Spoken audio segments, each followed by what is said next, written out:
Assalamualaikum warahmatullahi wabarakatuh. Perkenalkan, nama saya Maisar Prayuda.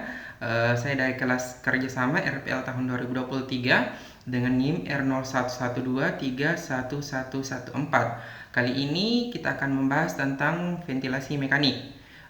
Di mana ventilasi mekanik ini merupakan suatu alat yang digunakan untuk membantu pasien yang mengalami gagal napas. Di mana pada prinsipnya ventilasi mekanik atau ventilator sendiri itu merupakan suatu alat yang berfungsi untuk menghembuskan gas, dalam hal ini oksigen, ke dalam paru-paru si pasien.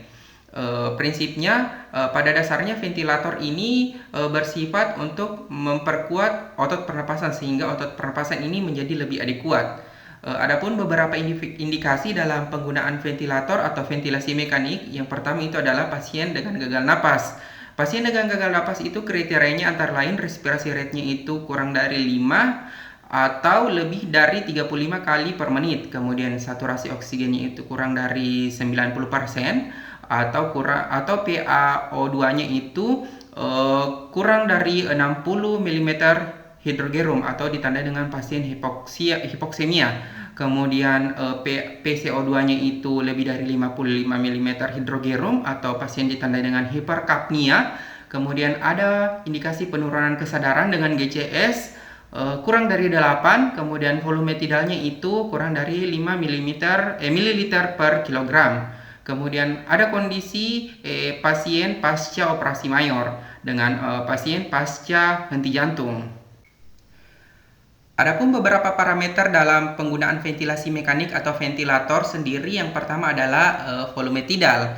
Volume tidal ini merupakan jumlah udara yang diberikan pada pasien tiap napas. Satuannya adalah mililiter. Kemudian ada respiratory rate yang merupakan jumlah napas pasien atau mesin atau keduanya dalam 1 menit. Satuannya adalah napas per menit. Kemudian ada minute ventilation atau minute volume, di mana minute volume ini merupakan jumlah udara yang diberikan pada pasien dalam 1 menit. Satuannya itu liter per menit. Minute volume ini merupakan hasil perkalian antara tidal volume dengan respirasi rate. Kemudian ada jenis-jenis pernapasan yang diindikasikan dalam ventilator atau ventilasi mekanik. Yang pertama adalah trigger. Trigger sendiri ini merupakan sinyal untuk memulai proses inspirasi, di mana katup inspirasi itu membuka. Kemudian ada yang dinamakan limit, di mana batas pada dari aliran udara yang mengalir ke dalam paru selama proses inspirasi. Kemudian yang ketiga itu adalah cycle. Cycle ini merupakan sinyal yang menghentikan proses inspirasi, di mana katup inspirasi menutup dan katup ekspirasi membuka. Ada beberapa istilah yang perlu kita ketahui dalam penggunaan ventilasi mekanik atau ventilator. Yang pertama itu adalah PPIC. Kepanjangannya adalah peak inspiratory pressure, di mana PPIC ini merupakan puncak tekanan yang dibutuhkan saat memberikan volume tidal pada pasien. Kemudian ada yang dinamakan P-plate, yang merupakan plate tube pressure, di mana P-plate ini merupakan tekanan yang dibutuhkan untuk mempertahankan pengembangan paru saat inspirasi. Kemudian yang ketiga itu adalah PEEP atau positive end expiratory pressure, di mana tekanan ini merupakan suatu tekanan positif yang dipertahankan saat akhir expirasi. Kemudian ada yang dinamakan FiO2 atau fraction of inspired oxygen, yang merupakan suatu konsentrasi oksigen dalam udara yang diinspirasi, biasanya antara 0,21 untuk udara dalam ruang dan 1,0 pada 100% diberikan oksigen.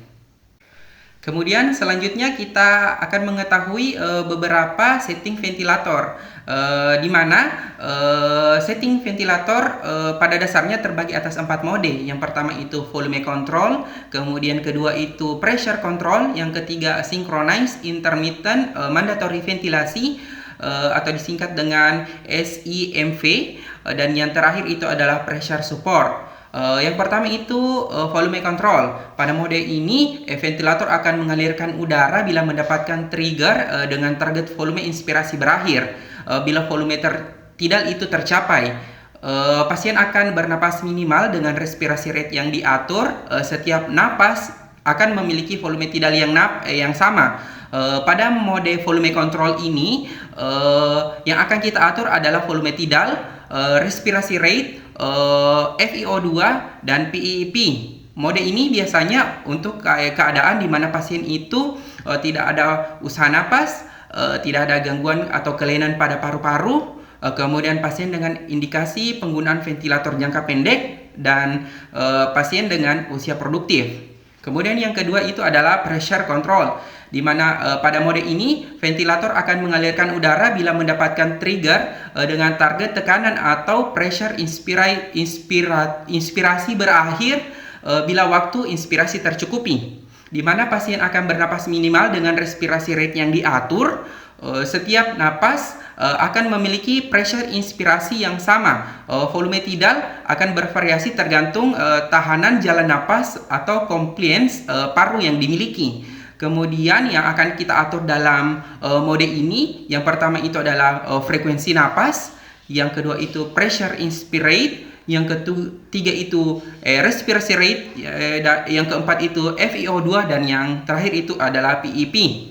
Di mana mode ini biasanya digunakan untuk pasien yang tidak ada usaha napas, kemudian ada gangguan atau kelainan pada paru-paru, kemudian pasien yang memiliki indikasi penggunaan ventilator jangka panjang, dan pasien pediatrik atau geriatrik. Untuk perbedaan yang mendasar dalam volume control dengan pressure control itu, pada volume control yang kita atur adalah volume tidalnya. Kemudian untuk pada pressure control yang kita atur adalah pressure inspirasi, maksud saya. Mode ketiga yaitu synchronized intermittent mandatory ventilation atau disingkat dengan SIMV, di mana pada mode ini ventilator akan mengalirkan udara bila mendapatkan trigger seperti volume control atau pressure control. Kemudian pada mode ini pasien memiliki kesempatan untuk bernapas spontan dengan atau tanpa pressure support di antara mandatory ventilasi. Jadi ini pasien ini sudah bisa bernapas sendiri. Maksudnya napasnya itu sudah tidak ketergantungan terus sama ventilasi yang diberikan.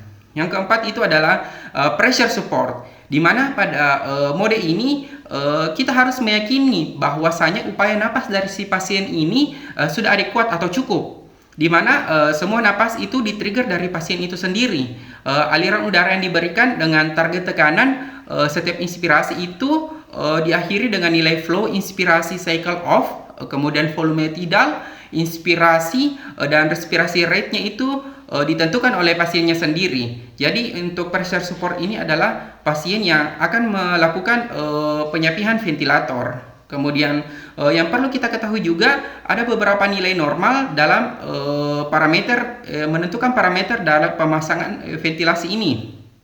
Yang pertama itu volume tidal, di mana nilai normal dalam volume tidal itu adalah sekitar 8 sampai dengan 10 mm per kilogram berat badan. Kemudian ada respirasi rate-nya itu dengan nilai normal 10 sampai 20 kali per menit. Kemudian ada minute volume, di mana nilai normalnya itu 100 ml per kilogram berat badan per menit. Kemudian ada PEP dengan nilai normal 4 sampai 8 mililiter per kilogram. Kemudian ada FiO2 dengan nilai normal itu sekitar 21%. Selanjutnya kita akan beralih kepada cara mengaktifkan ventilator atau mesin ventilasi. Yang pertama itu yang perlu dilakukan, colok mesin ventilator pada saklar atau pusat listrik. Yang kedua itu sambungkan selang ventilator dengan oksigen sentral yang ada pada rumah sakit. Yang ketiga itu ventilator itu di-on-kan dalam mode on. Kemudian yang keempat itu memasang sirkuit yang ada pada ventilator. Kemudian di sini setelah itu kita memilih jenis terapi yang akan diberikan pada si pasien. Jenis terapi di sini ada tiga pilihan jenis terapi. Yang pertama itu ada invasif. Invasif ini diberikan pada pasien yang diberikan intubasi. Kemudian non invasif, pasien yang sudah memakai nasal kanula atau oksigen. yang ketiga itu pasien terapi, indikasi terapi.